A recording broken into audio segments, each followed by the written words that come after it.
బంగాళదుంప కర్రీ ఫ్రైకి అయితే మనం ఇలా ఉంచేసుకోవచ్చండి. లేదు మనకి ఇగురు కావాలి అంటే ఇందులో ఉల్లిపాయలు అలాంటివి ఏం లేదండి, ఇలా మనం స్టవ్ ఆఫ్ చేసుకోవచ్చండి. చూసారు కదండి, బంగాళదుంప కర్రీ ఉల్లిపాయలు లేకుండా మనం ఎంత చక్కగా ఫ్రై లేదా ఇగురు కింద ఉంచుకున్నాం. చూసారు కదండి, బాగుంది కదండి.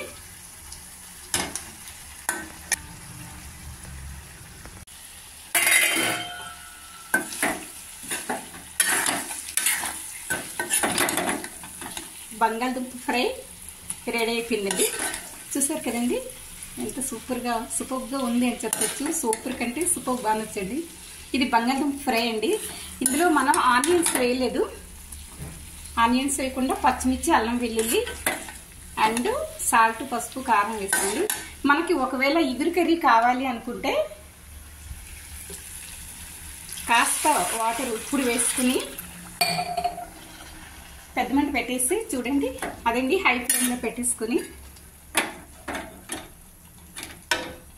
మనం ఇప్పుడు ఆనియన్స్ లేకుండానే మనకి ఇగురు కర్రీ కావాలి అనుకుంటే ఇగోండి ఇలా ఇప్పుడు ఈ ముక్కలు ఉడికిపోయిన ఈ ముక్కల్ని ఫ్రై అయిపోయి ఉడికిపోయిన ఈ ముక్కల్ని మనం కాస్త ఇందులోనే ఒక 2-3 ముక్కల్ని ఇలా మనం చేసిస్తే మనకి చక్కగా ఆనియన్స్ లేకుండానే బంగాళదుంప కర్రీ ఇగురు కర్రీ అయిపోతుందండి. చూడండి,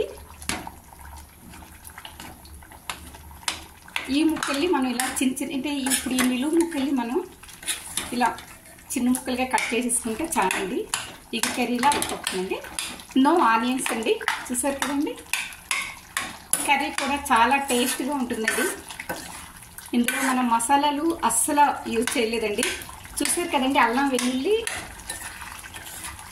అండ్ పచ్చిమిర్చి వేసాం, ఇంకేమీ వేయలేదు.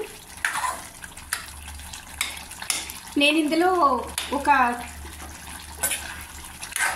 బీట్రూట్, చిన్న బీట్రూట్ ముక్కలను అండ్ చిన్న ఏంటది క్యారెట్ చిన్న ముక్కడి వేసాను. ఎందుకు వేసానంటే ఇప్పుడు ఈ కర్రీని చిన్నపిల్లలకి అండ్ మిడిల్ ఏజ్ వారికి, చిన్నపిల్లలకి వీళ్ళకి బ్లడ్ అవసరం ఎంతైనా ఉంటుంది కదండి. అందువలన మిడిల్ ఏజ్ వారి కోసం ఈ కర్రీ వాళ్ళు తీసుకుంటే బాగుంటుందండి.